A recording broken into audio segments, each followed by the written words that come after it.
திருச்சிற்றம்பலம். அனைத்து அடியாருக்கும் திருவடி வணக்கம். சிவாய நம. திருச்சிற்றம்பலம். ஐயா திருவடி வணங்கிக்கிறேங்க ஐயா. சிவாய வணக்கம். வணக்கம். தென்னாடுடைய சிவனே போற்றி, எந்நாட்டவர்க்கும் இறைவா போற்றி, காவாய் கனகத்திரளே போற்றி, கைலை மலையானே போற்றி போற்றி. குருவே சரணம். தெளிவு குருவின் திருமேனி காண்டல், தெளிவு குருவின் திருநாமம் செப்பல், தெளிவு குருவின் திருவார்த்தை கேட்டல், தெளிவு குரு உரு சிந்தித்தல் தானே. திருச்சிற்றம்பலம். கலைவாணி அம்மா, நான் விநாயகர் துதி பாடுங்கம்மா. சிவாய நம. சிவாய நம. அனைத்தடிகளும் திருவடி வணக்கம். ஐயா திருவடி வணக்கம். விநாயகனே வெவ்வினையை வேறறுக்க வல்லான், விநாயகனே விண்ணிற்கும் மண்ணிற்கும் நாதனுமாம் தன்மையினால் கண்ணீர் பணிமின் கனிந்து. திருச்சிற்றம்பலம். நன்றிங்கம்மா. காஞ்சனா அம்மா, நால்வர் துதி பாடுங்கம்மா. காஞ்சனா அம்மா, காஞ்சனா அம்மா. லதா அம்மா பாடுங்கம்மா. சிவாய நமம்மா. சிவாய நம்ம. அனைத்தடியார் திருவடி பணிகிறேன்மா. பூழியர்கோன் வெப்பொழித்த புகழியர்கோன் கழல் போற்றி, ஆழிமிசை கல்மிதப்பில் அணைந்த பிரான் அடி போற்றி, வாழி திரு நாவலூர் வந்தொண்ட பதம் போற்றி, ஊழிமலி திருவாத ஊர திரு தாள் போற்றி. சிவா. திருச்சிற்றம்பலம். நன்றிங்கம்மா. ஐயா நீங்க ஆரம்பிக்கலாங்க ஐயா.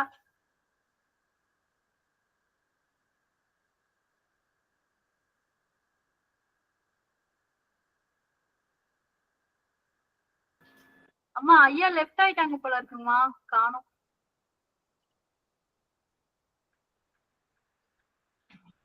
வெயிட் பண்ணலாங்கம்மா, வரட்டும். சாரிம்மா, மைக் ஆனாவல பாட பாடுறதுக்கு. சிவாய நம்ம. பரவாயில்லங்கம்மா. வருவார் வெயிட் பண்ணுங்க ஐயா.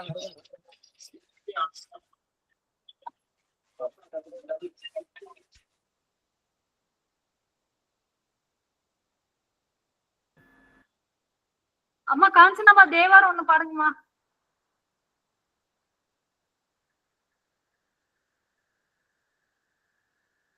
விமலா தேவி அம்மா பாடுங்க.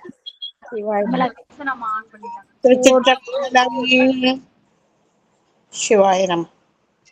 பொன்னும் மெய் பொருளும் தருவானை, போகமும் தீருவும் புனர்பானை, பொன்னும் மெய் பொருளும் தருவானை, போகமும் தீருவும் புனர்பானை, பின்னையின் பிழையை பொறுப்பானை, பிழையை நாம் தவிர பணிப்பானை, பின்னையின் பிழையை பொறுப்பானை, பிழையை நாம் தவிர பணிப்பானை, இன்ன தன்மயன் என்று அறிவொண்ணா எம்மானை எழிவந்த பிரானை, இன்ன தன்மயன் என்று அறிவொண்ணா எம்மானை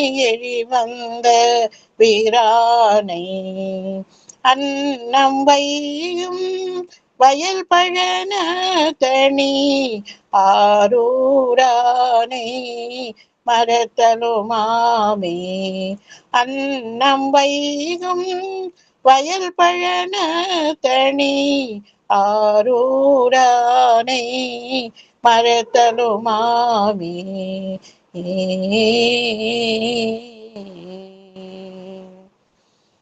ஓரூரென்று உலகங்களுக்கெல்லாம் உரைக்கலாம் பொருளாய் உடன் கூடி ஓரூரென்று உலகங்களுக்கெல்லாம் உரைக்கலாம் பொருளாய் உடன் கூடி காரூரும் கமல் கொன்றை நன்மாலை முடியன் காரிகை காரணமாக காரூரும் கமல் கொன்றை நன்மாலை முடியன் காரிகை காரணமாக ஆரூரை மரத்தற்கு அரியானை அம்மான் தன் திருப்பேர் கொண்ட தொண்டன் ஆரூரை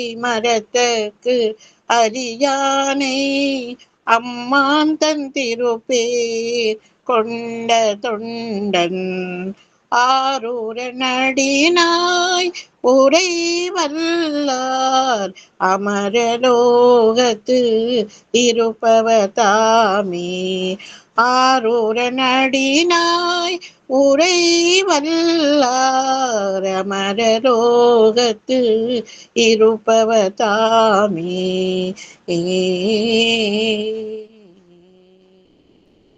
திருச்சிற்றம்பலம். நன்றிங்கம்மா. அனைத்து அடியார் திருவடிகளையும் வணங்குகிறேன்.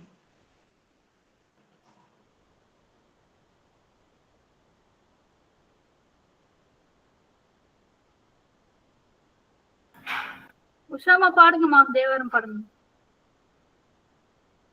பாடுற. சிவாய நம. திருச்சிற்றம்பலம். தென்னாடுடைய சிவனே போற்றி, எந்நாட்டவருக்கும் இறைவா போற்றி, காவாய் கனகத்திரளே போற்றி, கைலை மலையானே போற்றி போற்றி. உண்ணாமுலை உமையாலோடும் உடனாகிய ஒருவன், உண்ணாமுலை உமையாலோடும் உடனாகிய ஒருவன், பெண்ணாகிய பெருமான் மலை திருமாமணி திகழ, பெண்ணாகிய பெருமான் மலை திருமாமணி திகழ, மன்னாந்தனன் அருவி திரள் மழலை முழுவதிரும், மன்னாந்தன அருவி திரள் மழலை முழுவதிரும், அண்ணாமலை தொழுவார் வினை வழுவா வண்ணமருமே, அண்ணாமலை தொழுவார் வினை வழுவா வண்ணமருமே. சிவாய நம.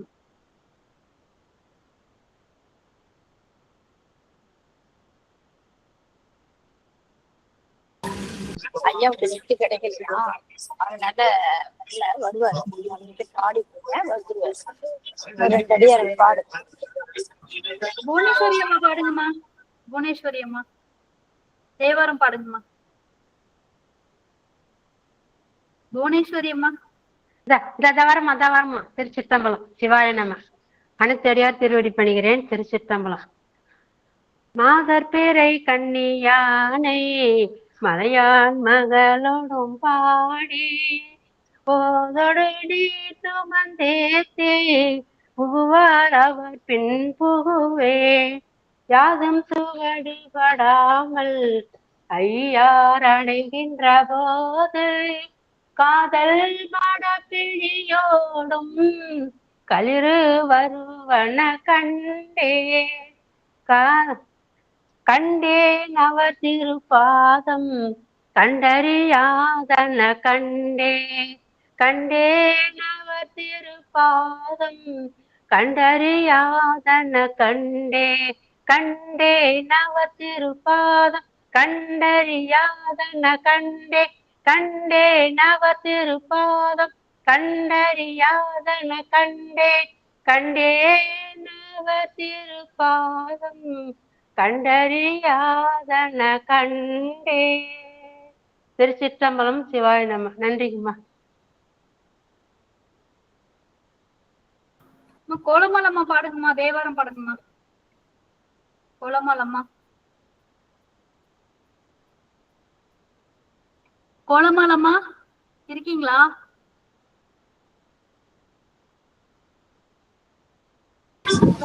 யாராவது பாடுறதுன்னா பாடலாமா? செல்வரதி அம்மா பாட சொல்லுங்க. செல்வரதி அம்மா தேவாரம் பாடுங்கம்மா. சிவாய நம்மம்மா. ஒரு நிமிஷம் ஆடியன். சொற்றுணை வேதியன் பாடட்டுங்களா? எந்த பாட்டுனாலும் பாடலாங்கம்மா, பாடுங்க. சிவாய சிவா. சொற்றுணை வேதியன் சோதிவானவன் பொற்றுணை திருந்தடி பொருந்த கை தொழ கற்றுணை பூட்டியோர் கடலில் பாய்ச்சினும் நற்றுணையாவது நம சிவாயவே. புவினு கருங்கலம் பொங்கு தாமரை அவினு கருங்கலம் அரணன் சாடுதல் கோவினு கருங்கலம் கோட்டமில்லது நவினு கருங்கலம் நம சிவாயவே. இல்லக விளக்கது இருள் கெடுப்பது சொல்லக விளக்கது சோதி உள்ளது பல்லக விளக்கது பலரும் காண்பது நல்லக விளக்கது நம சிவாயவே. மப்பினை தழுவிய மாதோர் பாகத்தன் பூப்பினை திருந்தடி பொருந்த கை தொழ நாப்பினை தழுவிய நம சிவாய 10 ஏத்த வல்லாருக்கு இடுக்க நில்லையே. திருச்சிற்றம்பலம். நன்றிங்கம்மா. அம்மா வேற யாராவது பாடுனதுன்னா பாடலாங்கம்மா. தேவாரம் திருவாசகம் சொல்லட்டுங்களாம்மா? சிவசிவா பாடலாங்கம்மா. பாடலாங்கம்மா, பாடுங்கம்மா. அம்மா நெட்டு கிடைக்கலம்மா. சிவாய நம்ம மன்னிச்சுக்கிடுங்கம்மா, நெட்டு கிடைக்கல. திருச்சிற்றம்பலம். இரும்பு தரு மனத்தேனே ஈர்த்து ஈர்த்து என்போருக்கு கரும்பு தரு சுவை எனக்கு காட்டினை உன் கழலினைகள் குறுங்குதிரை உளவு சடை உடையானின் அடிகள் எல்லாம் பெருங்குதிரையாக்கியவாறு அன்றே உன் பொருளே பண்ணார்ந்த மொழி மங்கை பங்கானின் ஆளர்க்கு உன்னார்ந்த ஆரமுதே உடையானே அடியேனை மண்ணார்ந்த பிற பருத்திட்டு ஆழ்வாய் நீ வாயென்ன கண்ணார உயிர்ந்தவாறு அன்றே உன் கழல் கண்டே ஆதமிலியான் பிறப்பு என்னும் அருணரகில் ஆர்த்தமரும் இன்றி அழுந்துவிற்கு ஆவா என்று ஓதமலி நஞ்சுண்ட உடையானே அடியேற்கும் பாதமலர் காட்டியவாறு அன்றியம் பரம்பரனே பச்சை தாளரவாட்டி படர்சடையாய் பாதமலர் உச்சத்தார் பெருமானி அடியேனை உய்ய கொண்டு எச்சத்தார் சிறு தெய்வம் ஏத்தாதே அச்சோ என் சித்தத்தார் உய்ந்தவாறு அன்றே உன் தீரம் நினைந்தே கற்றறியேன் கலை ஞானம் கசிந்துருகேனாயிடினும் மற்றறியேன் பிற தெய்வம் வாக்கியலார் வார்கழல் வந்து உற்றிருமாந்திருந்தே எம்பெருமானி அடியேற்கு பொறுத்த விசு நாய்க்கிடுமாறு அன்றே நின் பொன்னருளே பஞ்சாய அடிமடவா கடை கண்ணால் ஈரப்பட்டு துஞ்சாய துயர் கூற நடுங்குவெண்ணின் உன்னேனம் பெருமானி உடையானி அடி அஞ்சேல் என்றாண்டவாறு அன்றே அம்பல தமுதே என் பாலை பிறப்பரு திங்கு இமையவர்க்கும் அறிய ஒண்ணா தென் பாலை திரு பெருந்துரை உரையும் சிவபெருமான் அன்பால் நீ அகம் நெகவே கூந்தருளி ஆட்கொண்டது என் காலை நோக்கியவாறு அன்றேயம் பெருமானி மூத்தானி மூவாத முதலானி முடிவில்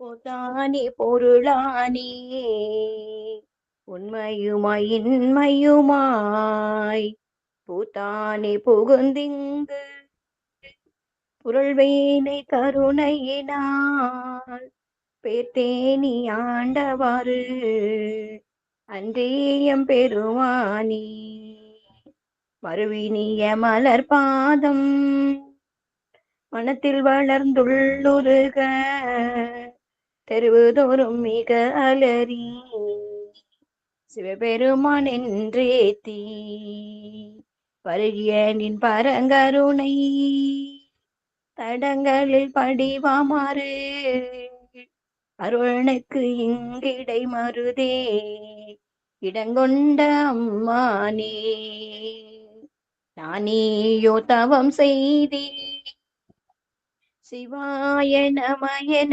பெற்றேன் தேனாயின் அமுதமுமாய் தித்திக்கும் சிவபெருமான் தானே வந்தெனதுள்ளம் புகுந்தடியேற் கருள் செய்தான் ஊனாரும் உயிர் வாழ்க்கை ஒரு தன்றை வெறுத்திடவே எந்த ஊனாரும் உயிர் வாழ்க்கை ஒரு தன்றே பெருத்திடவே. சிவா. திருச்சிற்றம்பலம். தில்லையம்பலம். இரவி யோகாம்பாளுடன் நமர் ஆத்மநாயகர் மலரடிகள் போற்றி போற்றி.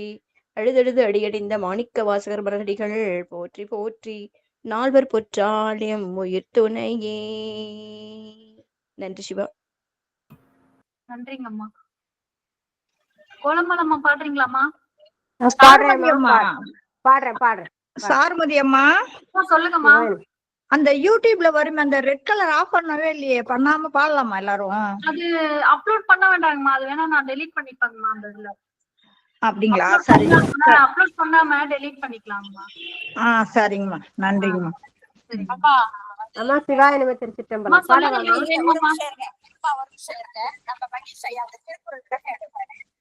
ஐயாவோட தெரிவிக்கலாம், அதனால வரலன்னு சொல்றாரு.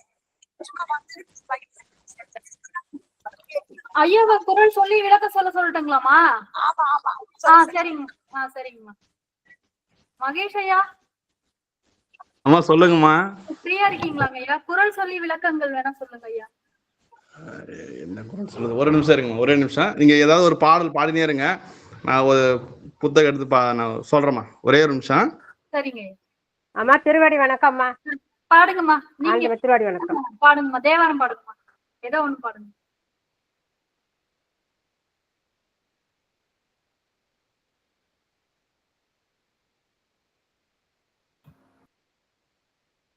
கோலம்மாளம்மா பாடுங்கம்மா. பாடுறேன்.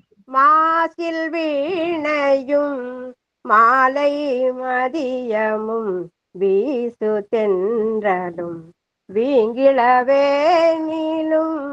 மூசு வண்டரை பொய்கையும் போன்றது ஈசன் எந்தை இணையடி நீழலே நமச்சிவாயவே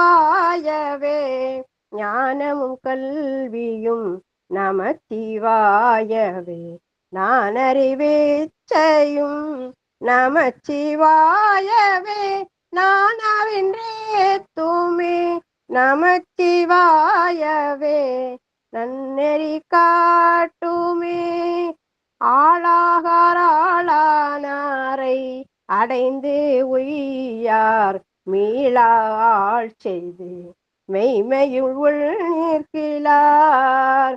தோளாத கசுரையோ தொழும்பர் செவி வாழாமாய்ந்து மண்ணாகி கழிவரே. நடலை வாழ்வு கொண்டு என் எதிர் யான் இலீர் சுடலை சேர்வது சொல் பிரமாணமே. கடலின் நஞ்சு அமுதுண்டவர் கைவிட்டால் உடலினார் கிடந்து ஊர்முனி பண்டமே. ஊக்கை கொண்டு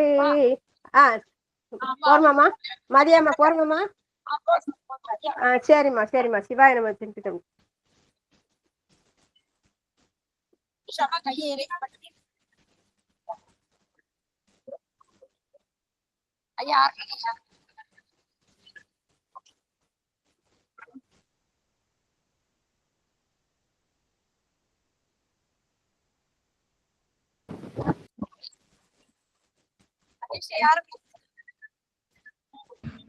வந்துட்டோமா இது ஒரு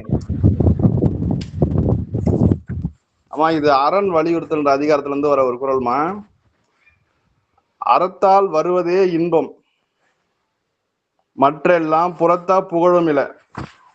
நாம செய்யக்கூடிய அற செயலால வரக்கூடியது மட்டும்தாம்மா இன்பம். நாம அறம் இல்லாம நம்ம எந்த செயல் செய்தாலும் அது இன்பம் இல்லை. அது அந்த நிமிடம் மட்டும்தான் இன்பம். மற்ற எல்லாம் அது துன்பமா தான் நமக்கு வரும் அனுபவங்கள் மூலமா. அதே போல இந்த குறள்ல இன்னொரு குறள் இருக்குமா. இது எல்லாருக்கும் உரித்த குறள் இது. மனத்துக்கண் மாசில நாதல் அனைத்து மரண் ஆகுல நீர பெற. இந்த குறள் சொல்றது முன்ன இதுக்கு முந்தைய அதிகாரம் வந்து நீத்தால் ஒரே நிமிஷம்.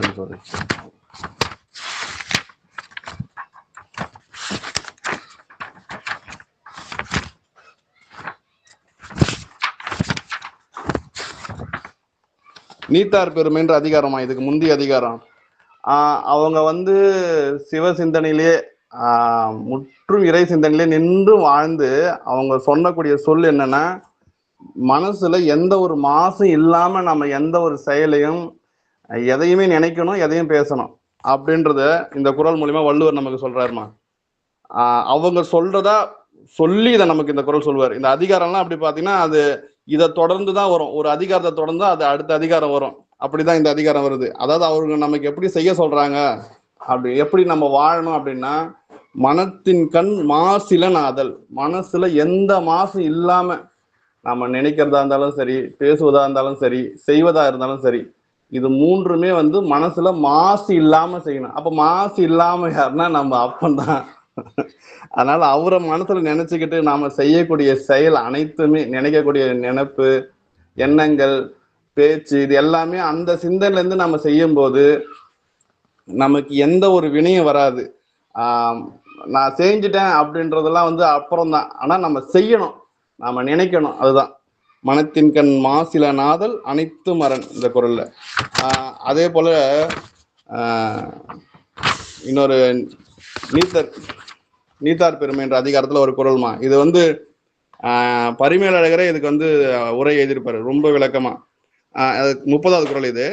குறள் எண்ணிக்கையில அந்தனர் என்போர் அறவோர் மற்ற எவ்வுயிருக்கும் செந்தன்மை பூண்டொழுகலான். இங்க அந்தனர் என்பது வந்து இன்னைக்கு வந்து ஒரு ஒரு ஒரு பிரிவினருக்காக வச்சிருக்காங்க அந்த பேர். அது உண்மையிலே அந்தனர்னா அப்படி இல்லைம்மா. அந்தனர்னா யாருன்னா, இந்த நம்ம வேதங்கள் படிச்சிருக்கோம்ல, வேத என்ன சொல்லுதோ அந்த வழியில நிக்கிறவங்க அந்தனர்கள். அந்த வழியில நின்று எல்லோருக்கும் அன்போட எல்லா உயிர்கள் மேலேயும் அன்பு காட்டணும், அவங்க தான் அந்தனர்கள்.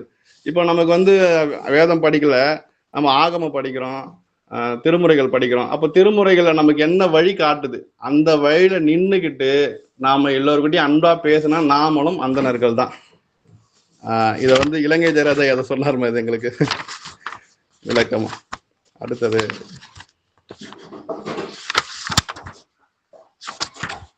இல் வாழ்க்கை என்ற அதிகாரத்துலமா இந்த குறள் வந்து நான் ரெடி குழுவில் கூட வாய்ஸ் மெசேஜ் அனுப்பியிருந்தேன். 41வது குறள். இல்வாழ்வான் என்பான் இயல்புடைய மூவருக்கும் நல்லாற்றின் நின்ற துணை. இல்வாழ்க்கை அப்படின்னா அது வந்து பரிமேலழகர் உரையிலேருந்து தான் நான் இதை சொல்றேன். அவர் வந்து ஒரு 3 விதமா பிரிக்கிறார். படிக்கிறவங்க, கல்வி நோக்கி அதாவது படிக்கிறவங்க, அப்புறம் வந்து இல்வாழ்க்கையை வாழறவங்க, இல்வாழ்க்கையை துறந்து துறவு நோக்கி முயற்சி பண்றவங்க, அப்புறம் முற்றும் துறந்தவங்க. இவங்க 4ஆ பிரிச்சுப்பாங்கம்மா.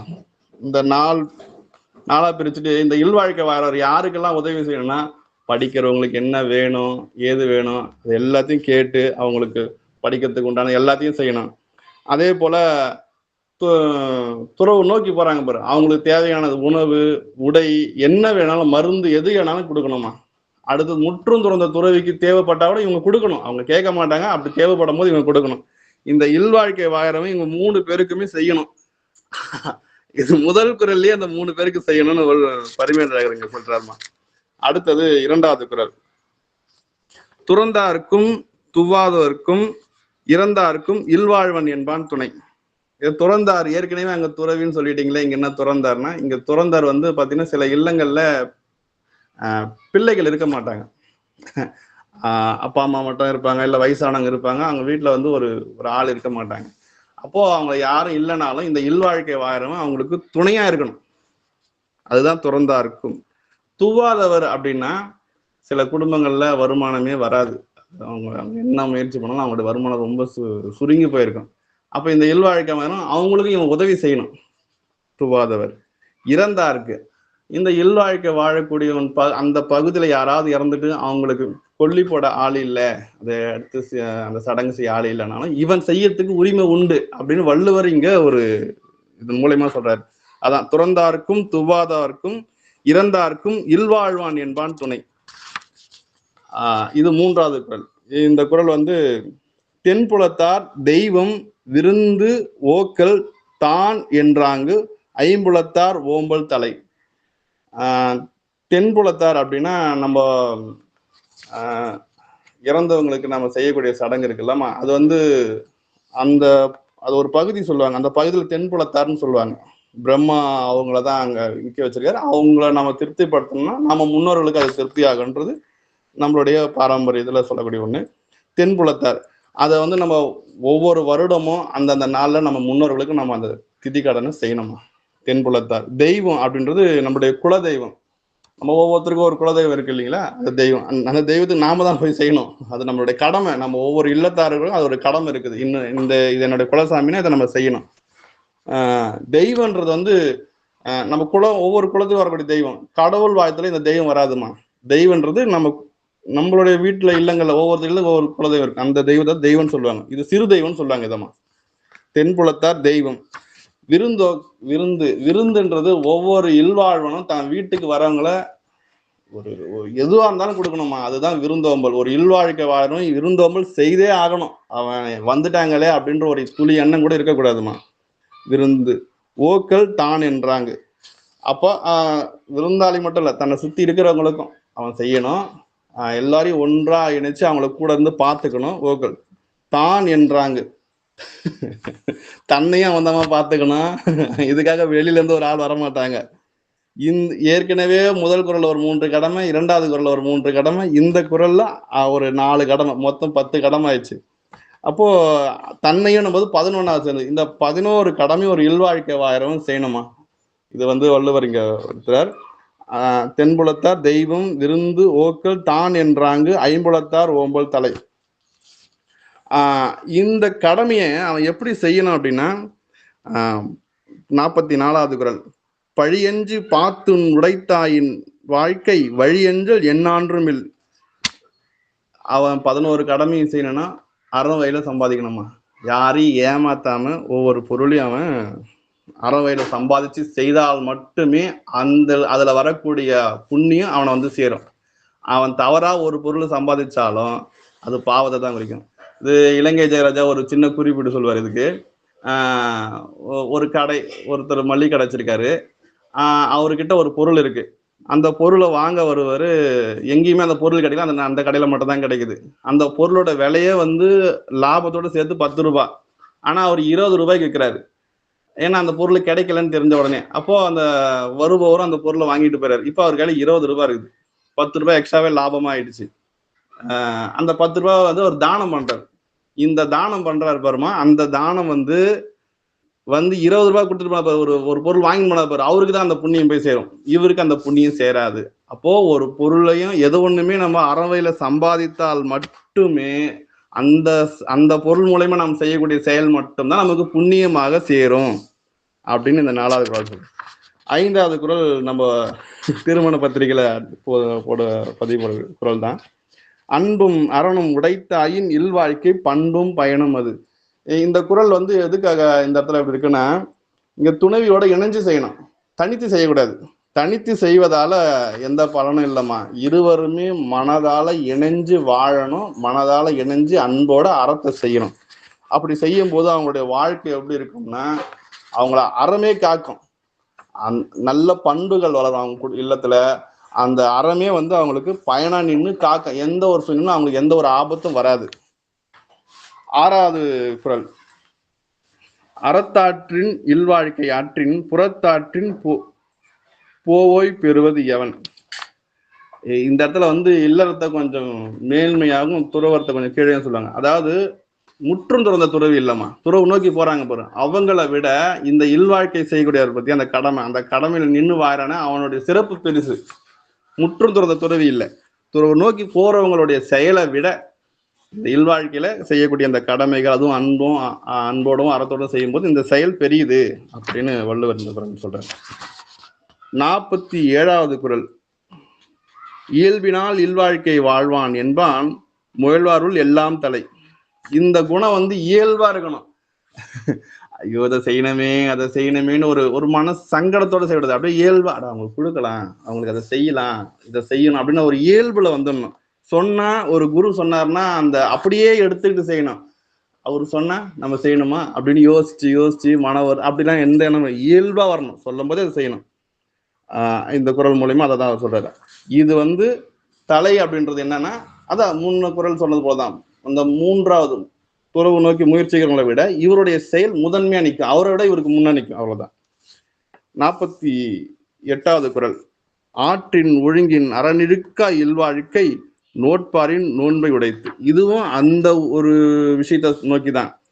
நீ இன்னதான் நோன்பு இருந்து முயற்சி பண்ணாலும் இந்த இல்வாழ்க்கை வாழறான் பார்த்தியா, அவனுடைய செயலுக்கு உன்னுடைய செயல் பின்பு தான் இருக்கும். நீ எதையும் எதிர்பார்க்காம செய்யல, என்கிட்ட வீடு பேரு அவன் அதெல்லாம் இல்லை, அவன் எதையுமே எதிர்பார்க்காம அறவையில நின்று இல்வாழ்க்கையில எல்லாரையும் காக்குறான், என்னுடைய செயல் அவன் செய்யறான்னு இறைவன் அவரை இல்வாழ்க்கை வரணும் முன்ன நிறுத்துவாரான்.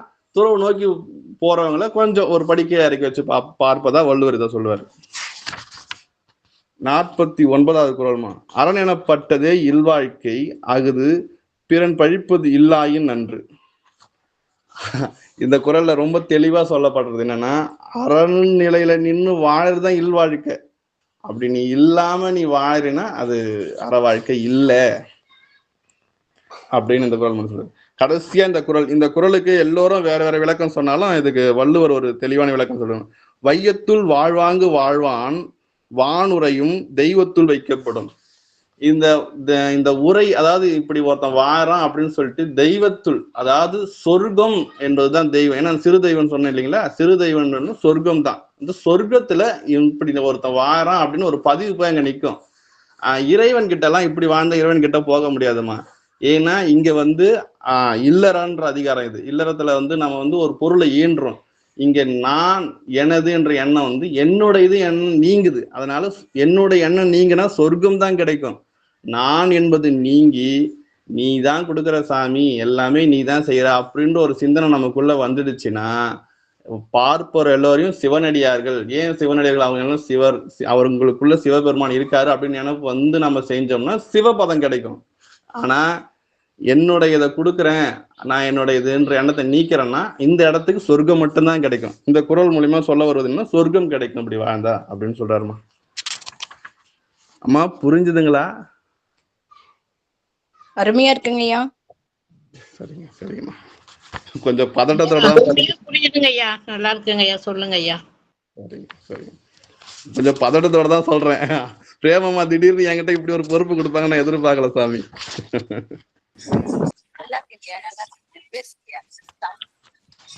சரி, அப்புறம் வாழ்க்கை துணை நலம். இந்த இந்த குறள்ல வந்து ஒரு இல்வாழ்க்கை வாழறனா ஒரு துணை இல்லாம ஒரு ஆணால வாழ முடியாது, ஒரு இல்வாழ்க்கை பொறுத்த வரைக்கும். அப்போ துணைவி எப்படி இருக்கணும் அப்படின்றதுக்காக இந்த அந்த இல்வாழ்க்கையில 2வது அதிகாரமே வாழ்க்கை துணை நலம் தான். அதுல முதல் குறள், மனத்தக்க மாண்புடையார் ஆகி தற்கொண்டான் வளத்தக்கால் வாழ்க்கை துணை. இது என்னன்னா, தன்னுடைய கணவனுக்கு எவ்வளவு வருமானம் வருது, ஒரு உதாரணமா ஒரு 100 ரூபாய் ஒரு நாளைக்கு சம்பாதிக்கிறாருன்னா 80 ரூபாய்க்குள்ளதான் செலவு பண்ணணும். ஒரு நாளுடைய வருமானமும் அந்த செலவும் சொல்றேன். மீதி 20 ரூபாய் மிச்சப்படுத்தணும். அப்படிதான் ஒரு துணைவி இருக்கணும். 100 ரூபாயும் செலவு பண்ணிட்டு இல்ல 110 ரூபாய் செலவு பண்ணிட்டு அவனை கடங்காரனா வச்சிருக்க கூடாது. ஒரு துணைவியோட கடமை இது. ஏன்னா அவன் வந்து ஒரு 11 கடமைகளுக்கு உட்பட்டு இருக்கான். அவனோட இணைஞ்சு துணையா நின்று வாழணும். அதுக்குதான் இந்த குறள்ல வள்ளுவர் சொல்றார், மனத்தக்க மாண்புடையால் ஆகி தற்கொண்டான் வளத்தக்கால் வாழ்க்கை துணை. இந்த நிலைக்கு போறதுக்கு ஒரு துணைவியோட துணை வேண்டும். நிறைய குறள்கள் இருக்கு, இருந்தாலும் இதுல ரொம்ப உயர்வான குறள்களை நான் இப்போ சொல்லணும்னு ஆசைப்படுறேன். அதை மட்டும் நான் சொல்லிக்கிறேன்.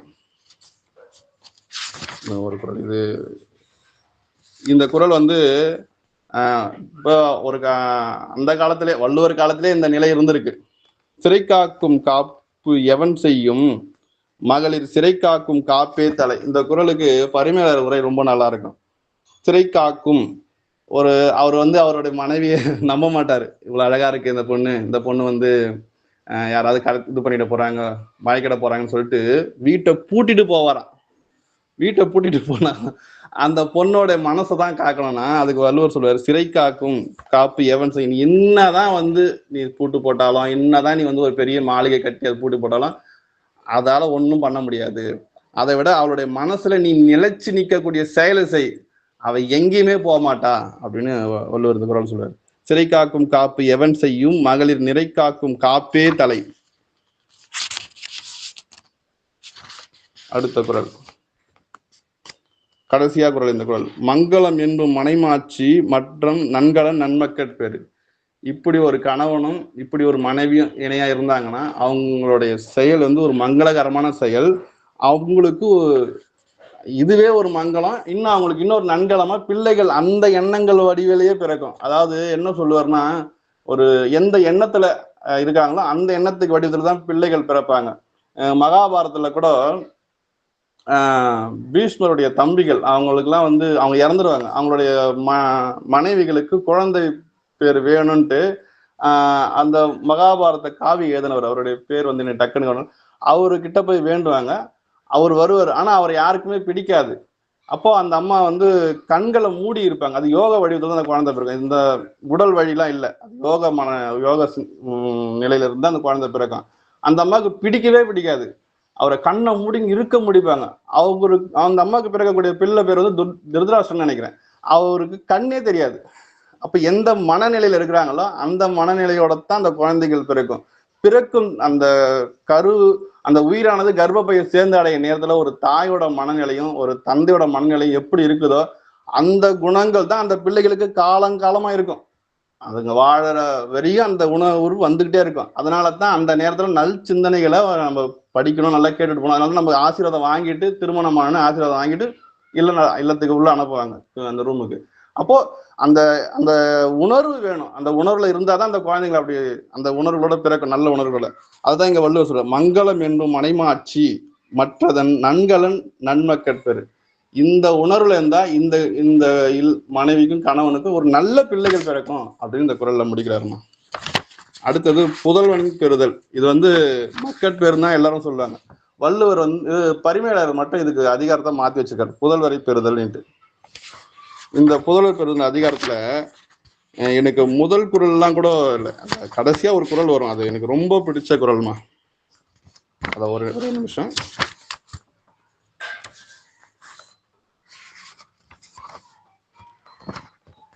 தந்தை மகட்காற்றும் நன்றி அவையின் முந்திருப்ப செயல்னு ஒரு குறள்.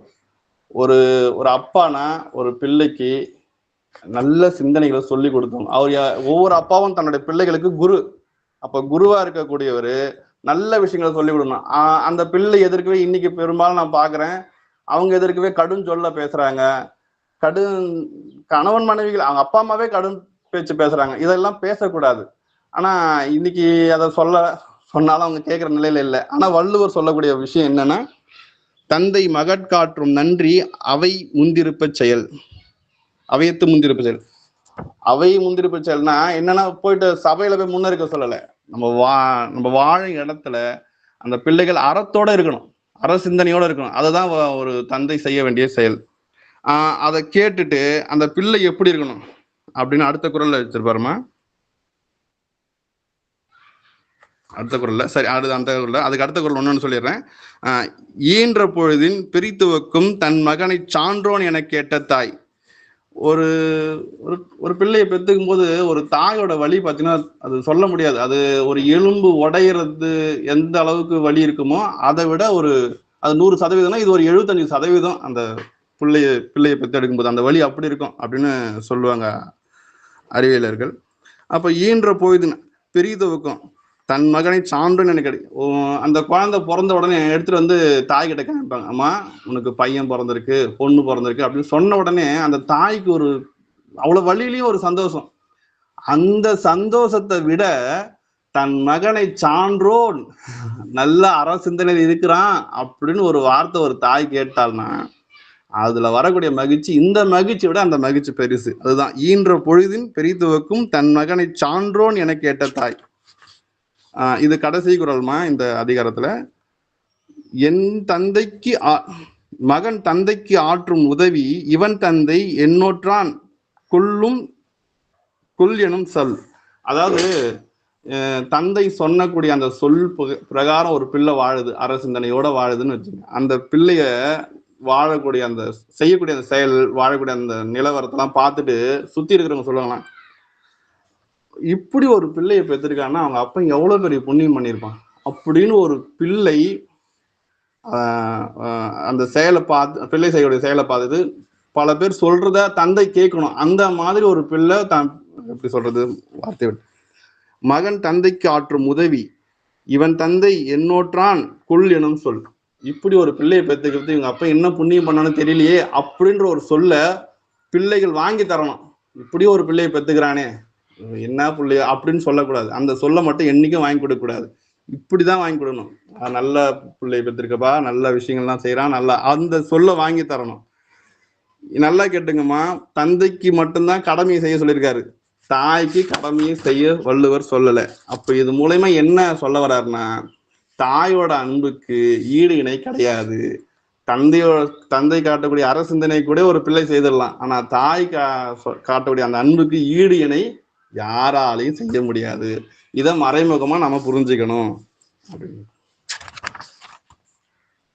அடுத்ததா இப்போ கணவன் மனைவி பிள்ளைகள் ஒரு குடும்பமா இருக்காங்க. அந்த குடும்பத்துல என்ன வளரணும் அப்படின்னா அன்பு வளரணும். அதனாலதான் வள்ளுவர் அன்புடைமைன்னு அடுத்த அதிகாரம் வச்சிருக்காரு. இந்த அன்பு அளவில்லாத அன்பு வளரணும். வளர இடம் தான் இல்லறம். அன்பு வளரக்கூடிய இடம் தான் இல்லறம். அதனாலதான் எல்லாரும் இல்லறத்தை முதன்மையாக வைத்து துறவரத்தை முடிவா வைப்பாங்க. இதுல ஒரு குறள் எனக்கு அதுல கூட ஒரு ரொம்ப எல்லா குறளுமே, இந்த குறள் அந்த குறள் சொல்லக்கூடாதுமா, எல்லா குறளுமே உயர்ந்த குறள் தான். ஆனா இருந்தாலும்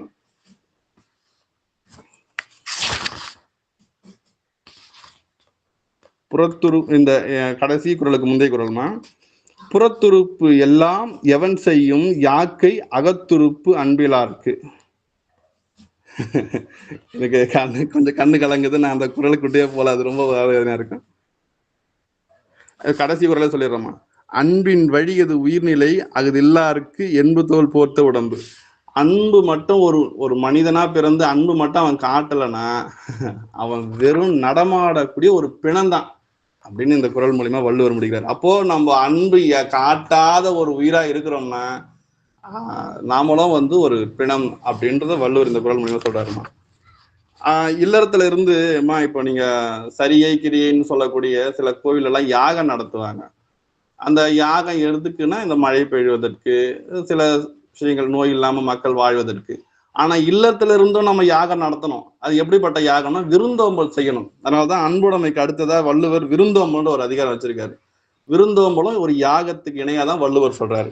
அப்போ விருந்தோம்பல் செய்தது மட்டும் விட்டுடலாமா அப்படின்னா இல்ல. நம்ம விருந்தோம்பல் நிறைய பேர் என்ன பண்ணா, வா வா உட்கார் சாப்பிடு அப்படின்னு ஒரு ஒரு ஒரு கடுஞ்சொல்லாவே நமக்கு வந்துடும். அது இயல்பா நமக்கு வந்துடும். அது அந்த மாதிரி வரக்கூடாது.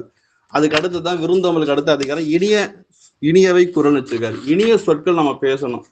இனிய சொற்கள் இணையா வேற எதுவும் இல்லமா, இனிய சொற்கள் பேசியே ஆகணும். இனிய சொற்கள் அதுல ஒரு வள்ளுவர் அதுல ஒரு குரல் சொல்லுவாரு, 94வது குரல் நினைக்கிறேன். துன்புருவும் தூவாமை இல்லாகும் யார் மாட்டும் இன்புறும் இன்சொல்லாருக்கு. இனிய சொற்கள் பேசுறவங்களுக்கு துன்பப்படக்கூடிய சொல் அவங்க வாயிலிருந்து வரவே வராது. அவங்க துன்பப்படவே மாட்டாங்க. இவ்வளவு வேதனை படுறேன் என்னான்னு தெரியலையா அப்படின்னு அந்த சொல்லே அவங்க வாயில வராது. ஏன்னா அவங்க பேசக்கூடிய சொற்கள் எல்லாமே இனிய சொற்கள். இனிய சொற்கள். அப்போ நம்ம விருந்தோம்பலும் செய்யறோம், இனிய சொற்களும் பேசுறோம். அப்ப பேசும்போது என்ன ஆகும்னா நமக்கு நட்புகள் மலரும். எல்லார்கிட்டையும் நட்புகள் மலரும். அது நல்லா தெரிஞ்சவங்களா இருக்கும், தெரியாதவங்களா இருக்கும். இது இரண்டுக்கு இடையில இருக்கக்கூடிய ஒரு மக்களா இருப்பாங்க. இந்த 3 பேர்கிட்டயும் நம்ம நட்பு மலரும். ஆனா நட்பு மலர்ந்தாலும் நம்ம நடுநிலையை, அதனாலதான் வள்ளுவர் செய் நன்றி அறிதல், இனியவை குரலுக்கு அப்புறம் செய் நன்றி அறிதல்ன்ற அதிகாரம் வச்சிருப்பாரு. அது முடிஞ்ச உடனே செய் நன்றி அப்புறம் நடுநிலை வச்சிருப்பாரு. ஏன் இந்த நடுநிலைன்னா நட்புல மயங்கினவங்க நிறைய பேருமா. அது சரி எது தவறுன்னு தெரியாத மயங்கினவங்க பல பேர். நம்ம புராணத்துல கூட பார்த்திருப்போம். கர்ணன் ஒரு நல்ல வீரனா ஆகணும் தான் கத்துன்னு பரசுராமர்கிட்ட பொய் சொல்லிலாம் கூட வீரத்தை கத்துப்பாரு. ஆனா அவருடைய நிலை என்னன்னா நட்பால துரியோதன் கூட சேர்ந்து கெட்டுடுவாரு. அப்போ நட்பால மயங்கன கதைகளும் புராணங்கள்லாம் இருக்குது. அப்போ நட்பா இருந்தாலும் நாம நடுநிலையை தவறக்கூடாது. அதனாலதான் செய் நன்றி அதிகாரத்துக்கு அப்புறம் நடுநிலை அப்படின்னு ஒரு அதிகாரம் வள்ளுவர் வச்சிருப்பார். நடுநிலைன்றது அறம் தவறாம நிற்பதுமா. அறம் தவறக்கூடாது. அறம் தவிர்த்தா நமக்கு துன்பங்கள் தான் நிகழும். என்ன துன்பம் வந்தாலும் நாம ஏற்கனவே செய்த வினை தான், அதனாலதான் வருது. நடுநிலையை நம்ம என்னைக்கும் மீறக்கூடாது. அப்படி நடுநிலையா இருந்து சில பேர் என்ன பண்ணுவாங்கன்னா, நாம நடுநிலையா இருப்போம், நமக்கு எதிராக இருக்கிறவங்க யாராவது ஒருத்தர் நம்மள கொஞ்சம் கடுமையா பேசுவாங்க. நம்ம அந்த நேரத்துல கோபம் வரக்கூடாது. ஏன்னா அவங்களுக்கு அறம் தெரியல, நாம அறத்தை நோக்கி பயணிக்கிறோம். அப்போ நாம என்ன பண்ணோம்னா சரி அடக்கமா இருக்கணும். அதனாலதான் அடக்க உடைமைன்ற அதிகாரம் நடுநிலைக்கு அதிகாரம் அடுத்தது வச்சிருக்காரு. அப்போ அடக்க நிலையோட இருக்கும்போது இறைவன் நமக்கு துணையா இருப்பான்னு வள்ளுவரே இதுக்கு ஒரு குறள் ஒண்ணு கொடுக்குறாருமா. 120வது குறள். அது அந்த குறள் என்னன்னா, ஒரு நிமிஷம் 130வது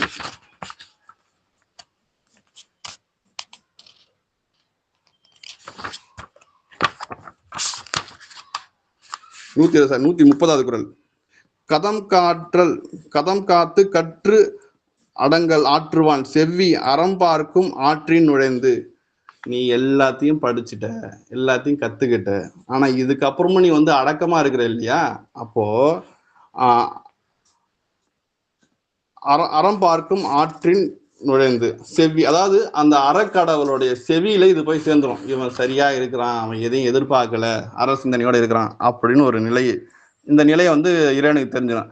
அப்படி தெரிஞ்சிடுச்சுன்னா அவருடைய வட்டத்துக்குள்ள போய் நாம நின்றுடுவோம். அப்படி நின்றுட்டோம்னா நமக்கு எந்த ஒரு துன்பமும் வராது. இதை சொல்றவர் வேற யாரும் இல்லை, நம்ம திருவள்ளுவர். அப்போ அவருடைய சொல் அவருக்கு இன்னொரு பேரே கொடுது, பொய்யா மொழி புலவர்னு பேர். அப்போ பொய்ன்னு அவருடைய வார்த்தைகள் பொய்க்காது. அப்போ நாம நேர்மையாவும் இருக்கிறோம், அடக்கமாவும் இருக்கிறோம், இனிய சொற்களும் பேசுறோம், விருந்தோம்பல் செய்யக்கூடிய நம்ம இல்லற வாழ்க்கை செய்யக்கூடிய கடமையும் செய்யறோம். அப்போ நமக்கு அவர் கவசமா இருப்பார். அப்போ இந்த நிலைக்கு பேர் தாமா ஒழுக்கம். இதுதான் ஒழுக்கம்ன்றது. என்னன்னா நம்ம வீடுகள்ல பார்த்தா ஒழுகும், ஒரே நேரம் ஒழுகும். அது போல நம் முன்னோர்கள் எப்படி இருந்தாங்களோ அந்த நிலையிலேயே நாம அந்த நிலை நிக்கிறது பேர் தான் சரியான ஒழுகுதல். கரெக்டா அவருக்கு சொல்லக்கூடிய அந்த சொல்லுல நிற்பதுதான் சரியான ஒழுகுதல். அதனால இதுக்கு இந்த அதிகாரத்துக்கு பேர் ஒழுக்க உடைமை. இதுக்கு மறைமுகமான விஷயம் என்னன்னா, இப்போ நேர்மையா இருக்கிறோம், அடக்கமா இருக்கிறோம் இல்லையா, அதனால இதுதான் ஒழுக்கம் அப்படின்றத மறைமுகமா வள்ளுவர் சொல்றாரு.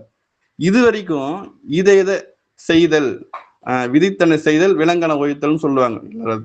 இந்த திருக்குறள்லயே இல்லறதுக்குள்ள வந்தா அப்படிதான் சொல்லுவாங்க. அப்போ இது வரைக்கும் இதை செய்ய சொல்லியிருக்காரு. இனி எதெல்லாம் செய்யக்கூடாது அப்படின்னு பார்த்தா, முதல்ல இந்த ஆன்மாவானது, இந்த உயிரானது முதல்ல எது பக்கம் வசப்படும்னா காமத்து பக்கம் தான் வசப்படும். அதனாலதான் வள்ளுவர் அடுத்த அதிகாரமே பிறனில் விழையாமை அப்படின்ற ஒரு அதிகாரம் வச்சிருக்காரு. இந்த அதிகாரத்துல ஒரு குறள் ரொம்ப இந்த குறளை மட்டும் படிச்சுட்டோம்னா அது ரொம்ப நல்லா இருக்கும். ஒரே நிமிஷம் அந்த குறள் மட்டும்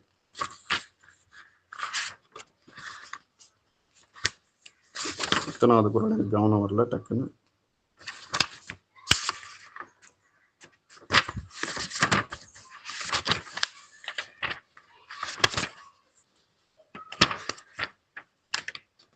கடையில் இரண்டு நின்றால்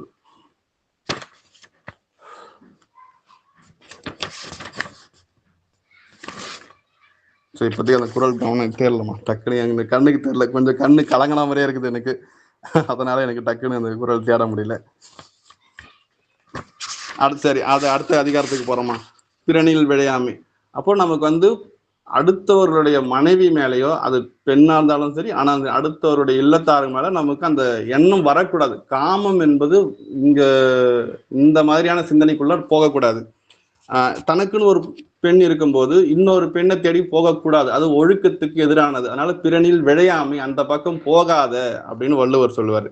அதே போல பொறையுடைமை, இது பொறுமைமா. இன்னைக்கு பொறுமைன்றது ரொம்ப முக்கியம். அது பெரும்பாலும் பேருக்கு இல்லை. எல்லாரும் இடிச்சுக்கிட்டு பிடிச்சிக்கிட்டு போறாங்க வேக வேகமா. ஒரு டிராபிக் ஜாம்ல கூட அந்த பொறுமை இல்லை, நான் பார்த்துட்டேன். அதனால பொறுமை ரொம்ப முக்கியம். இந்த பொறுமைக்கு இன்னொரு சான்று என்ன சொல்லலாம்னா, நம்ம ராமாயணம் பார்த்திருப்போம். அந்த புராணத்துல ராவணன் ராமருடைய மனைவியை கூப்பிட்டு போயிடாரு. பதிலுக்கு ராமர் போய் ராவணனுடைய மனைவியை இட்டுட்டு வரல, அறவையில நின்னார். அப்ப அறவையில நிக்கிறவங்களுக்கு பொறுமை ரொம்ப முக்கியம். பொறுமை இல்லைன்னா கோபம் வரும். இதுக்கு மறைமுகமா என்ன சொல்லணும்னா, காமம் கோபம், இந்த இடத்துல கோபம் வரக்கூடாது அப்படின்றத மறைமுகமா பொறுமை வேணும் அப்படின்னு இந்த அதிகாரம் மூலயமா சொல்றாரு. அடுத்தது இது எல்லாமே மனக்குற்றம் தான். பிறனில் விழையாமைன்றதும் மனக்குற்றம் தான், காமத்தின் மூலயமா வருது. அடுத்தது கோபத்தின் மூலயமா வருவது. கோபத்தை எப்படி பொறுத்தரலன்னா பொறுமை வேணும். அப்ப அடுத்தது பொறாமப்படக்கூடாது. இப்போ பொறாமைன்ற அதிகாரத்துக்கு தான் வள்ளுவர் எழுதுகிறது அழுக்காராமை.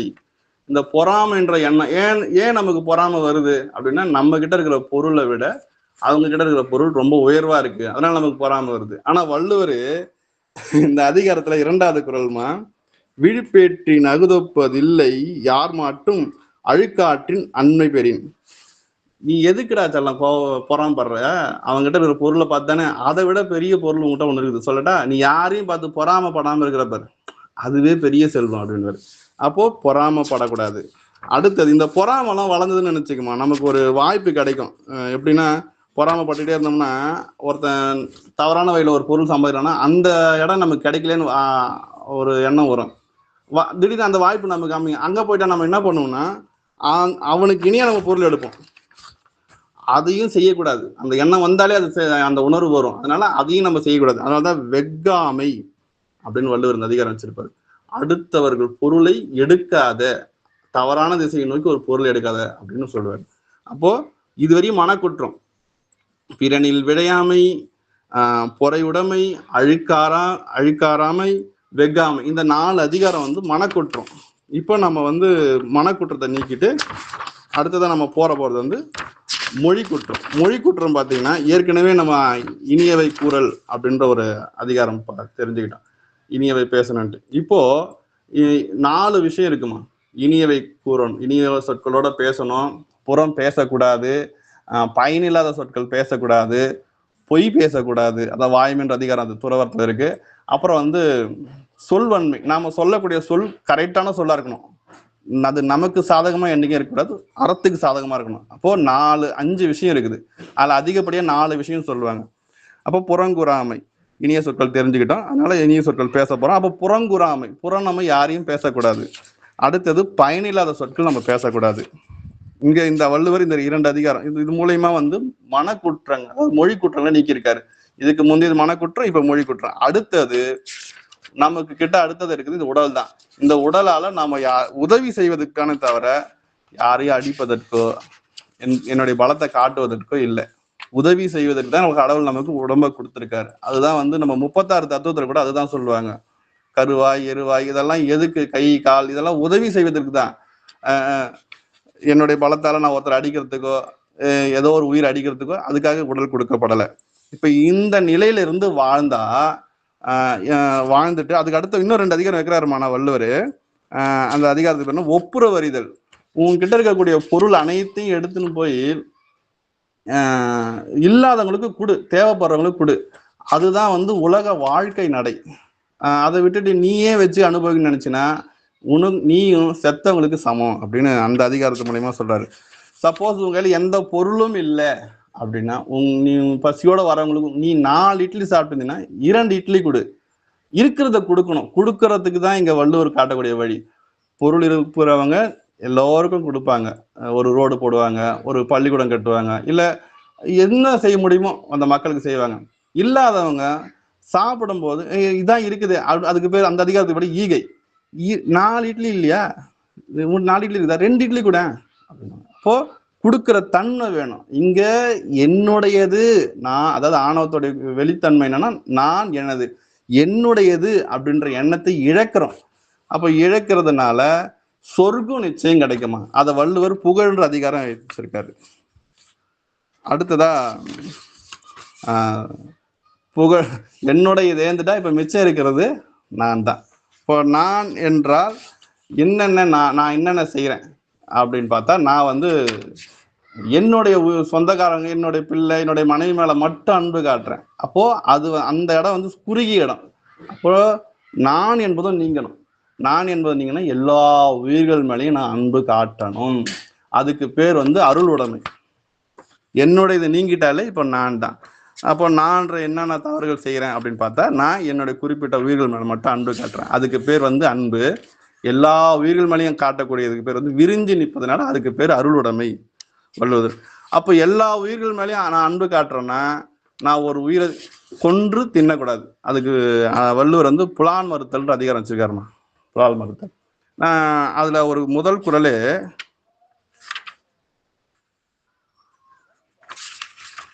ஒரே முதல் குறள்லயே தெளிவுபடுத்திடுவாரு. இந்த செயலை வந்து செய்ய மாட்டான் அப்படின்ட்டு. தன் ஊன் பெருக்கற்கு தான் பிரிது ஊன் உண்பான் எங்கனம் ஆளும் அருள். என்னுடைய பசிக்காக நான் ஒரு உயிரை கொன்னு தின்றேன்னா என்கிட்ட எப்படி எல்லா உயிர்கள் மேலே கடவுடைய அன்பு இருக்கும் அப்படின்னு வள்ளுவர் இன்னும் இதுல ரொம்ப மோசமா திட்டுவாரு. இந்த ஒரு குறளே போதுமா? ஏன்னா யாராவது ஒருத்தவங்க இதை சாப்பிடுவாங்க, அது அவங்களுக்கு கஷ்டமா இருக்கும். அதனால அது வேண்டாம். புலான் வருத்தக்கூடாது, தன்னுடைய பசிக்காக சாப்பிடக்கூடாதுமா. அதான். அடுத்தது, எப்போ எல்லார் உயிர் மேலேயும் அன்பு காட்டக்கூடிய தன்மை வந்துடுச்சோ அதுக்கு பேர் தான் தவம். தவம் வந்து யாரையும் துன்புறுத்தக்கூடாது, எதிரியை துன்புறுத்தக்கூடாது. அதான் முதல் குறள்லயே வள்ளுவர் அந்த தவத்துக்கு ஒரு குறள் வச்சிருப்பாரு. உற்ற நோய் நோன்றால் உயிருக்கு ஒரு கண் செய்யாமை அற்றே தவத்திற்கு உரு. என்னுடைய துன்பத்தை நான் தாங்கிக்கணும், அடுத்தவருக்கு துன்பத்தை கொடுக்க கூடாது. இதுதான் வந்து தவத்தோடைய வெளித்தன்மை. அதை நம்ம செய்யணும், அப்படி இருக்கணும். அப்படியே இருந்தோம்னா இப்போ இதுல சில மயக்கங்கள்லாம் இருக்குதுமா. கூடா ஒழுக்குன்ற ஒரு அதிகாரம் வச்சிருக்காரு. அந்த அதிகாரத்தோட பெயர் என்னன்னா, இப்போ சில பேர் துறவியா இருக்கிறேன் அப்படின்னு சொல்லிட்டு பல தவறுகள் செய்யறாங்க. இப்போ உணவு சாப்பிடக்கூடாது அப்படின்னா உணவு இல்லாத இடத்துல போய் உக்காரணும். உணவு இருக்கிற இடத்துலயே உக்காந்துக்கிட்டு நான் சாப்பிட மாட்டேன் எப்படி அவன் சாப்பிடாம இருப்பான்? நிச்சயமா அவன் சாப்பிடுவான். அவனுக்கு பசியை தூண்டும், அந்த ஸ்மெல்லாம் தூண்டும். அது போல துறவுனா இப்போ இந்த சில பேர்ல வந்து இல்லத்தை திறந்துட்டு போயிருப்பாங்க, ஆனா அவங்கள சுத்தி பெண்களை வச்சு இருப்பாங்க. அவங்களால முழு துறவா இருக்க முடியாது. அவங்க சரி, ஏன்னா இது வள்ளுவர் காட்டக்கூடிய பாதை. நம்ம சைவத்துல சிவபெருமான் நம்ம பிடிச்சிட்டோம்னா நமக்கு எங்க வேணாலும் நிற்கலாம். ஆனா இது வள்ளுவர் காட்டக்கூடிய பாதை இல்லைன்னா கூடா ஒழுக்கம். அப்போ சில பேர் பெண்கள் பக்கத்திலே இருந்துகிட்டு நான் வந்து துறவியா இருக்கேன்னா கண்டிப்பா இருக்க முடியாது அப்படின்னு வள்ளுவர் ரொம்ப வெளித்தன்மையா அதை சொல்றாரு. இது வள்ளுவர் சொல்லக்கூடிய சொல். இதை வந்து மறுப்பு பேசுறதுக்கு யாரும் இல்லை. அப்போ கூடா ஒழுக்கம் அந்த நிலையில இருக்கக்கூடாது, ஒரு ஒழுக்கத்துல இருக்கிறவங்க அப்படின்ட்டு. அடுத்ததா வந்து கல்லாமை என்ற ஒரு அதிகாரம். இந்த கல் வந்து எப்படின்னா, இது வந்து ஒரு மழக்கத்தை தரக்கூடிய கல்லுமா. இந்த இல்லு வந்தாலே கொஞ்சம் தமிழ்ல மழக்குன்னு சொல்லுவாங்க. அந்த இல்லு வந்தாக்கா கல்விக்கு அதிகாரத்துக்கு அப்புறம் வர கல்லாமை வந்து இல்லாமை, அது இல்லை அப்படின்னு சொல்லக்கூடியது. இது மழக்கத்தை தரும். இந்த கல் என்னன்னா நம்ம இன்னதான் தவத்துல துறவிகள் இருந்தாலும் அவங்க சொல்லக்கூடிய சொல் பலிக்குது, இதெல்லாம் நடக்குதுன்னு கூட வச்சுக்கோமா. அப்படி இருந்தாங்கன்னா அது அவங்களுக்கு இந்த மாதிரி நீங்க சொன்னீங்க நடந்தது, இந்தா சாமி இதை வச்சுக்கோங்க, ஏதோ ஒரு பொருளை கொடுப்பாங்க. இந்த பொருள் எல்லாம் வழங்கக்கூடிய ஆட்கள் எல்லாம் இருக்கிறாங்க. அதுலயும் போகக்கூடாது அப்படின்னு வள்ளுவர் இது மூலியமா, இந்த கல்லாமை அதிகம் மூலியமா சொல்றாரு. அடுத்தது வாய்மை. இப்ப நீ எப்ப கூடாத ஒழுக்கம்னு தெரிஞ்சுக்கிட்ட, கல்லாமை மயக்கத்துக்கும் போல, அப்பனா உன்னுடைய சொல் ஒவ்வொன்றும் பழிக்கும். அப்பதான் நீ வாய்மையே கடைபிடிச்சாகணும். அப்போ வாய்மைனா என்னன்னு தெரியுமா? 3 விதமா இதை பிரிப்பாங்க. உள்ளத்துல இருக்கிறது பேர் உண்மை, அத வெளியே சொல்லும் போது அதுக்கு பேர் வாய்மை.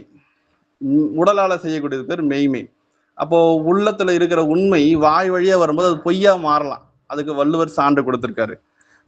இப்போ ஒரு குழந்தை சாப்பிடுது, சாப்பிடல, அந்த குழந்தைக்கு சாப்பிடணும். அதுக்கு நம்ம என்ன செய்யணும், இதை நிலா காமிச்சு நம்ம சாப்பாடு விட்டுறோம். எத்தனை பேர் குழந்தைங்க நம்ம அம்மாக்கெல்லாம் ஊட்டுவாங்க, அதை பார்த்துருக்கோம். அப்போ இதனுடைய செயல் என்னன்னா, சொல்லக்கூடியது நிலா சாப்பிடணும் சொல்றது பொய். ஆனா என்னன்னா அந்த குழந்தை ஆரோக்கியமா இருக்கணும்ட்டு. அப்போ அந்த சொல் பொய் இல்லை, அது ஒரு மெய்க்கு சமம் அது அப்படின்னு வள்ளுவர் இது மூலமா சொல்றாரு. இப்போ வாய்மை நம்ம நல்லா தெரிஞ்சுக்கிட்டோம். நல்ல அன்பு வளருது, அருளுடைமை, அப்புறம் புலான் மறுத்தல், நம்ம எந்த உயிரையும் கொண்டு சாப்பிட்ற எண்ணம் இல்லை, அதனால அந்த அதிகாரம் தெரிஞ்சுட்டோம். அதுதான் தவம் தெரிஞ்சுக்கிட்டோம். அப்புறம் குடா ஒழுக்கம், எந்த இதுலயும் நம்ம சேரலை. அதே போல மயக்கம், எதுலயும் மயங்கலை. அப்போ நம்ம பேசக்கூடிய வார்த்தைகள் உண்மை. அந்த உண்மையை வரும்போது நமக்கு கோபம் வரக்கூடாது. இதுக்கு தமிழுடைய வார்த்தை என்னன்னா வெகுளாமை. இதுதான் தமிழுடைய வார்த்தை. சினம் அப்படின்றது கூட தமிழ் வார்த்தை இல்லை, வள்ளுவர் எதிர் வெகுளாமை. இப்போ நம்ம கோபம் வரக்கூடாது. அதனாலதான் துறவிகள்லாம் சாந்தமா இருப்பாங்க. அப்படி கோபம் படுறாங்கன்னா அவங்க இன்னும் முழுமை பெறலை அப்படின்னு அர்த்தமா. வெகுளாமை, வெகுளக்கூடாது. அடுத்த அதிகாரம் இன்னா செய்யாமை. கோபமும் படக்கூடாதுன்னு சொல்லிட்டீங்க, அதுக்கப்புறம் இன்னா செய்யும். இதுக்கு மேலே நான் என்ன செய்யணும்னா, நமக்கு செய்ய ஒரு உணர்வு ஏற்படும். இதை செஞ்சா நமக்கு அது கிடைக்குமோ, இதை செஞ்சா இது கிடைக்குமோ அப்படின்ற ஒரு உணர்வு ஏற்படும். யாரையும் துன்புறுத்த கூடாது. நாம பார்வையாலையும் சொல்லாலையும் எந்த ஒரு செயல் மூலியமா நம்ம துன்புறுத்த கூடாது. அப்போ இப்படியே நமக்கு மெல்ல மெல்ல மெல்ல மெல்ல என்ன வருதுன்னா, அன்பு வளர்ந்துகிட்டு வருதுமா. ஒரு ரொம்ப பால் எப்படி சுண்ட வைக்க திக்காக அது ஒரு ருசி வருதோ, அது போல அன்பு பங்குது. இதுக்கு அடுத்த அதிகாரம் கொல்லாமைன்னு வச்சிருக்காரு. இங்க கேட்கலாம், என்ன அங்கதான் புலான் மறுத்தல் வச்சுட்டாரு, இங்க என்ன கொல்லாமை அப்படின்னா, கொல்லாமைய காரணம் என்னன்னா, நிறைய சமயங்கள் வளர்ந்துடுச்சு. சில சமயங்கள்ல வீடு பேர் கிடைக்குன்னா ஆட்டை கொல்றது, மாட்டை கொல்றது, அதை கொல்றது, இதெல்லாம் இருக்குது. சில பலிகீடுகள்லாம் கொடுப்பாங்க வீடு பேர் கிடைக்குன்ட்டு. வீடு பேரே கிடைச்சாலும் ஒரு உயிரை கொண்டுதான் எனக்கு கிடைக்குன்னா அந்த கொல்லாமை எனக்கு, அந்த வீடு பேரே எனக்கு வேண்டாம் அப்படின்ற ஒரு மனநிலை வேணும். ஏன்னா நான் இருக்கிறது அன்பு நிலையில. அப்போ எனக்கு ஒரு உயிரை கொண்டுதான் எனக்கு கிடைக்கின்ற எண்ணம் வேண்டாம். ஏன்னா அன்பு வளர்ந்துருச்சு. வளர்ந்தவங்க இந்த சிந்தனைக்கு போகக்கூடாது அப்படின்னு சொல்றாருமா. அடுத்ததா இதோட இது துறவரத்துல இருக்கக்கூடிய ஒரு எப்படி சொல், ஒரு நோன்பு மாதிரி, ஒரு விரதம் மாதிரி இந்த அதிகாரங்கள்லாம். இதுக்கு அடுத்தது சுத்தமா ஞானமா, நிலையாமை அப்படின்ற ஒரு அதிகாரத்தை வைக்கிறார். இந்த உடல் இது எல்லாமே நிலையாது. நம்ம அதை தான் உண்மை விளக்கத்திலையும் படித்தோம். பூமி எல்லாம் அதுபோல் இது நிலையாதது. இப்போ இது நிலையில்லாதத உடம்புல இருக்கிற இந்த உயிர் எதை தெரிஞ்சுக்கணும், நிலையானதை தெரிஞ்சுக்கணும். அப்போ நிலையானதை தெரிஞ்சுக்கணும்னா அடுத்த அதிகாரம் நிலையாமை என்ற அதிகாரத்துக்கு அடுத்ததா துறவுன்ற ஒரு அதிகாரம் வைக்கிறாருமா. துறவு எதை துறக்கணும் அப்படின்னா, இந்த நிலையாமையெல்லாம் நம்ம துறக்கணும். நிலையாமையை துறந்து நிலையான அந்த என்ன சொல்லுவாருன்னா வள்ளுவர் மெய் உணர்தல், அந்த மெய்ப்பொருளை நாம அடையணும்னா நிலையில்லாத துறக்கணும். முதல்ல நிலையில்லாத துறந்தவங்களுக்குத்தான் மெய்ப்பொருளை உணரக்கூடிய தன்மையே வரும். அப்போ மெய்ப்பொருளை உணர்ந்துட்டா மட்டும் போதுமா அப்படின்னா இல்லை. அவா அறுத்தல்ன்ற ஒரு அதிகாரம் வைக்கிறாரு. ஏன் அவா அறுத்தல் வைக்கிறார் அப்படின்னா, இந்த மெய்ப்பொருள்லாம் நம்ம என்னதான் உணர்ந்தாலும் நம்ம மெய்யோட கலக்க மாட்டோம். ஏதோ ஒரு சிந்தனையில நம்ம இந்த பக்கம் வந்துருவோம். அப்போ அவா அறுத்தல்ன்றது என்னன்னா, நமக்குள்ள தவறான ஒரு சிந்தனைகள் எல்லாம் வரும். அதுக்காக தான் நம்ம திருமந்திரம், திருவாசகம், திருப்புகழ் இதெல்லாம் நம்ம எதுக்காக படிக்கணும், நமக்குள்ள தோன்றக்கூடிய அவாக்கள் நீங்கணும். கொடுப்பது அனைத்தும் இறைவன்.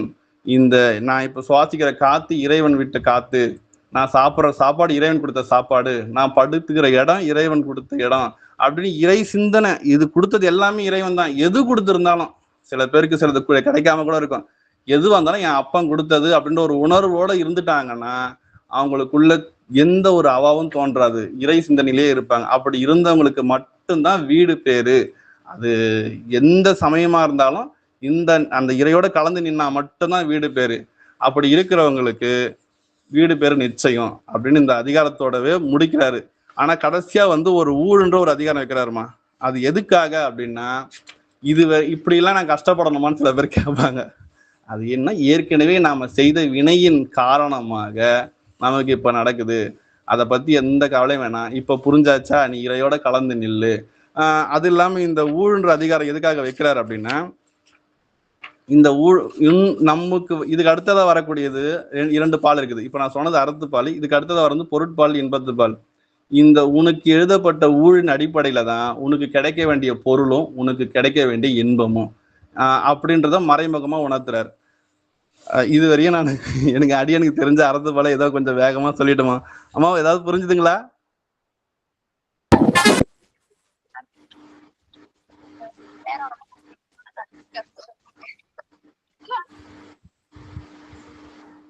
சிவாய் நம்மையா திருவடி வணங்கிக்கிறேங்க. திருச்சிட்டம்பலம்.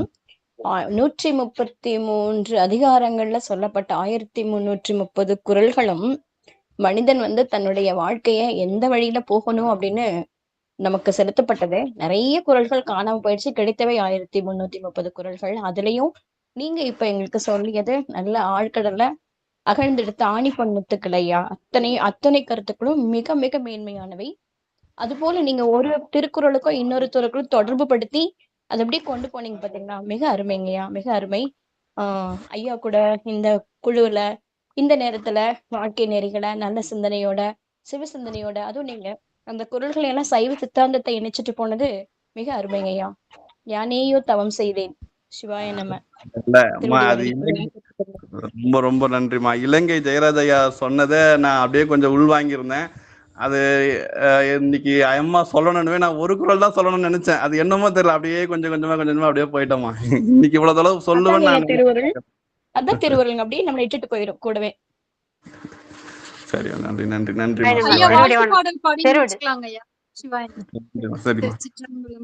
வான்முகில் வழாது பெய்க மலிவளம் சுரக்க மன்னன் கோன்முறை அரசு செய்க குறைவில்லாது உயிர்கள் வாழ்க நான்மறை அரங்கள் ஓங்க நர்தவம் வேள்வி மல்க மேன்மைக்கொள் சைவ நீதி விளங்குக உலகமெல்லாம் மேன்மைக்கொள் சைவ நீதி விளங்குக உலகமெல்லாம்.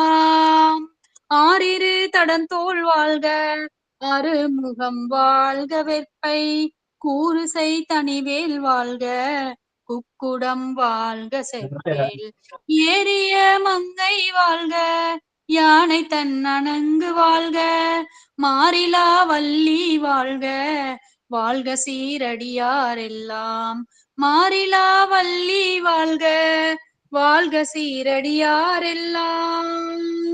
திருச்சிற்றம்பலம். அம்மா